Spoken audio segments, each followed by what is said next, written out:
Last week I posted a video about my 7-year on hormones milestone, and I received so many positive messages and comments and DMs around that, but there were some things that made me start to think about things a little bit more deeply.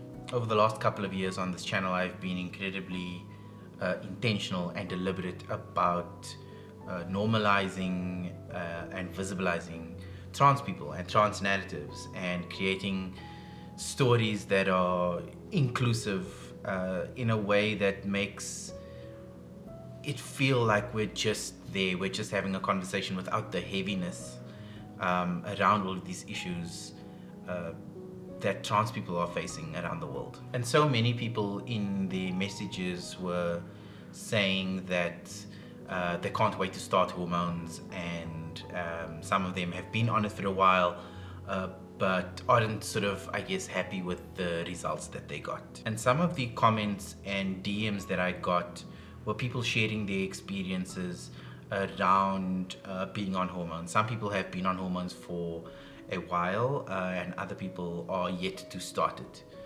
And it's important, I guess, to reiterate that everybody is coming into that conversation from their own perspective, from their own journey, from their own level of experience with gender affirming healthcare. And there was something interesting that was happening in those comments. I think for trans people, and specifically trans women, there is such a strong focus on passing, on having a body that's cis looking, having a body that's uber and ultra feminine, right? So there's this narrative that's been pushed that trans women have to look a specific way, that trans women have to be on hormones for, for a period of time, and those hormones need to produce certain results. And I remember when I was starting to go on hormones, that process was incredibly slow for me. And at times it was incredibly frustrating. And that started to really impact my mental health. There were times where I was so extremely dissatisfied with how I'd been feeling about that I didn't sort of measure up to, these ARB standards about what a trans woman is supposed to look like, or what women are supposed to look like.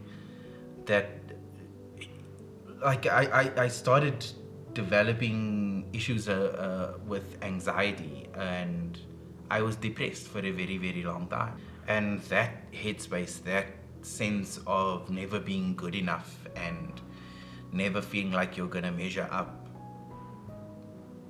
that was an incredibly difficult thing to break free from. I honestly don't know that I could have done that alone. I needed to go to therapy, and I was in therapy for a really, really long time. Group therapy was also really helpful. I was with a group of trans people who really sort of helped me find my way. And I honestly think that had it not been for them, for that support network, had it not been for my friends, for my family who were, holding me together, I honestly don't know if I would have made it through that. I think this is something that we don't talk about as often as we need to.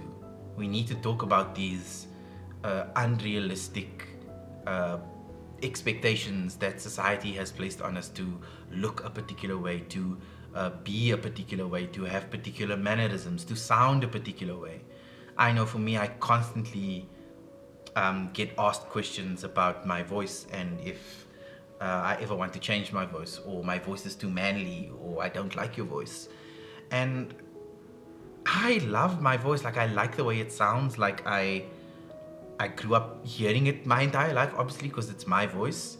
I also trained as an actor, and my voice is such a integral part of my performing instrument. It's helped me so much, even here on YouTube, to be able to talk to camera. And suddenly when somebody says, oh, I don't like your voice, it feels a little bit bigger than just the voice, you know? It feels like I'm not good enough. I'm not passing well enough. And I guess part of the difficulty about talking about these things is that there aren't always safe and inclusive spaces for us to be able to say how we feel about stuff. Therapy is sometimes a luxury that so many people can't afford.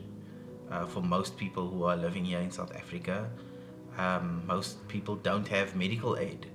Most people can't afford to go to a therapist to talk through things that are bothering them, things that they need to deal with, that they need to unpack, traumas that they've experienced in their life. I was really lucky to be able to do that, but so many people aren't.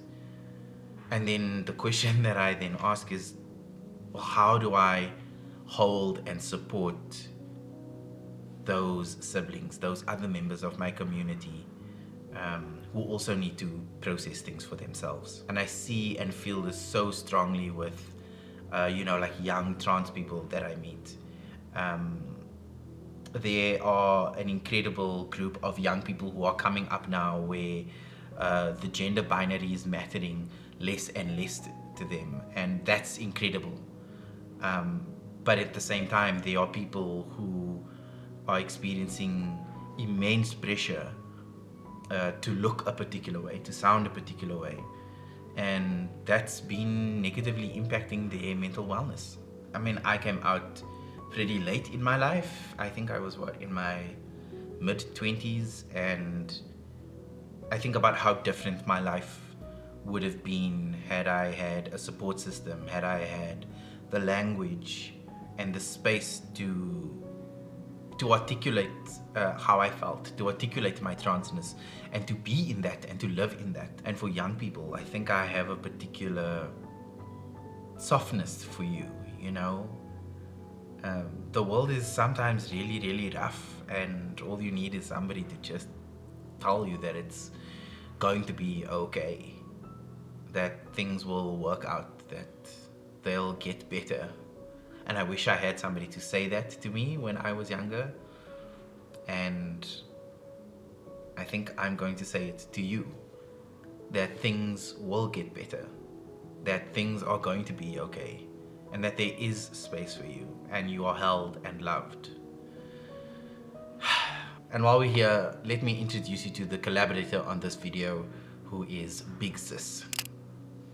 Big Sis is an incredible online chatbot that has been helping so many young people here in South Africa access inclusive and affirming information about relationships, about mental wellness, and about sex. The platform is an AI-powered chatbot that allows you to ask all of those questions that you have been burning to ask in a safe, inclusive, and most importantly, a private setting. I honestly wish I had something like this when I was coming out and trying to figure out the things, and I can't describe to you how different my life would have been had I had access to something like this when I was young. I mean, Big Sis has been around for a number of years now, and I've sort of been engaging in my own conversations on the platform, and it's pretty good at what it does. I think the thing that I love most about the platform is that Big Sis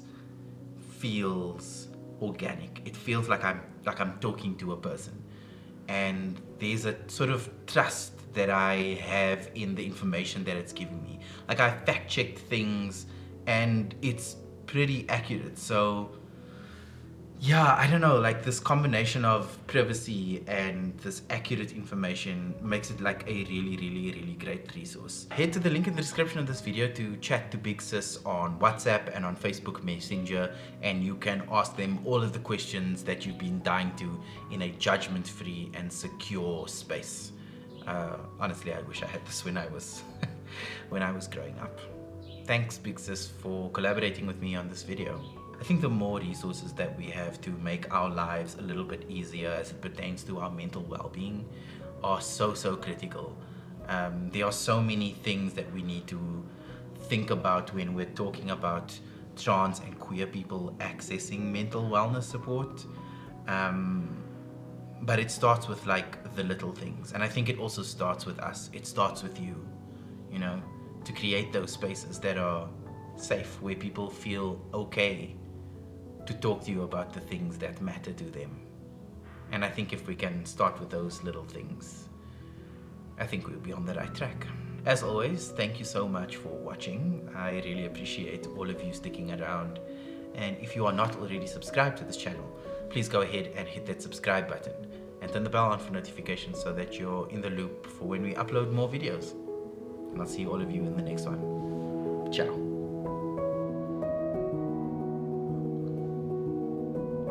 Oh, this is so good.